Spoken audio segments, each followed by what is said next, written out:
In this video, I'm going to show you how to restore your EmuMMC from a previously created backup so you can bring your custom firmware back to an earlier working state. But before we get started, quick disclaimer.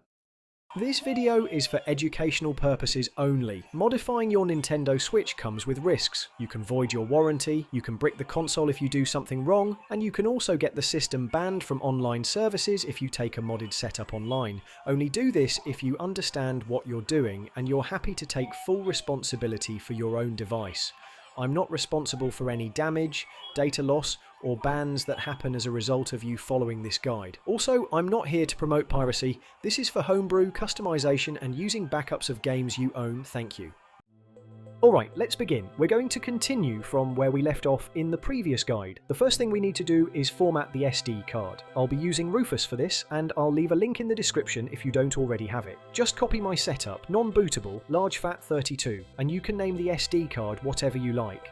Once that's done, while we're still on the PC, we'll also prepare our backup files and make sure they're placed in the correct file path ready to be restored. Pause the video at any time along the way and take your time. It's really important that we don't miss any steps along the way. Alright, now that's finished, we're going to load the bootloader files from my 1UP Techie SD card pack. I'll leave a link in the description if you don't already have it. When you're ready, open the folder and copy the contents from the first folder into the root of your SD card. You should see the bootloader folder and the payload file copied across. Once that's complete, we're going to place our backup files into the correct restore folder. Go to the folder where you stored the contents of your SD card backup. From there, open the backup folder in the root. Next, open the alphanumeric folder, then the EmuMMC folder. Select everything inside that folder and cut it. Now go back one step, open the restore folder, then open the EmuMMC folder inside it and paste the contents here. Once it's done, go back to the root of the SD card, safely eject it from your PC, insert it back into your Switch, and I'll meet you there when you're ready.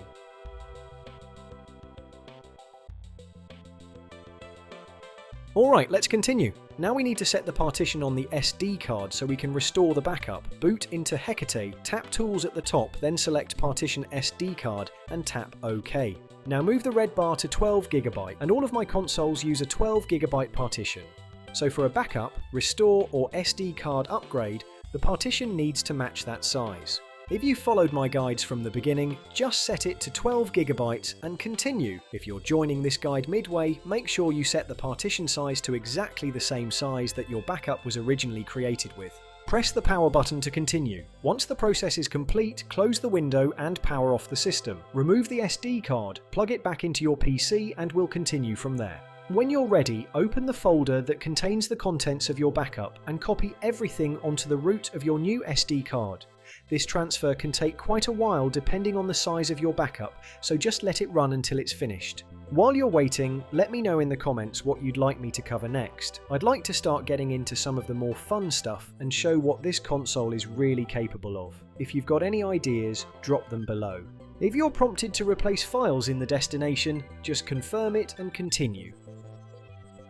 Once that's finished, safely eject the SD card from your PC and insert it back into your Switch. When you're ready, I'll see you back there. Now we're going to restore our backup onto the device, so go ahead and boot into Hekate. From the main menu, select Tools, then restore EmuMMC. Make sure you toggle the option at the bottom to On. This is very important and it's easy to miss. Next, select SD BOOT0 and BOOT1. When it's ready, press the power button to begin. Once that's finished, tap Close, then select SD RAW GPP. Wait a few seconds for it to prepare, then press the power button again to start the restore. This next step will take a few minutes. If you're here, it's probably because you're trying to fix a major issue, and I really hope this guide helps get things back up and running. Let me know how you get on, and if you're still having problems, drop a comment below. Either I'll try to help, or someone from the community might be able to point you in the right direction. Now that's finished, close everything down and reboot the device. With all the changes we've made, it's always best to restart the console before continuing. Once you're back in Hekate, go to Launch and boot into your custom firmware. If everything worked correctly, you should see your setup exactly as you left it. Congratulations! I'd love to hear how you got on, so let me know in the comments. If this guide helped you out, Give the video a like and subscribe to the channel for more guides like this. And as always, thanks for watching.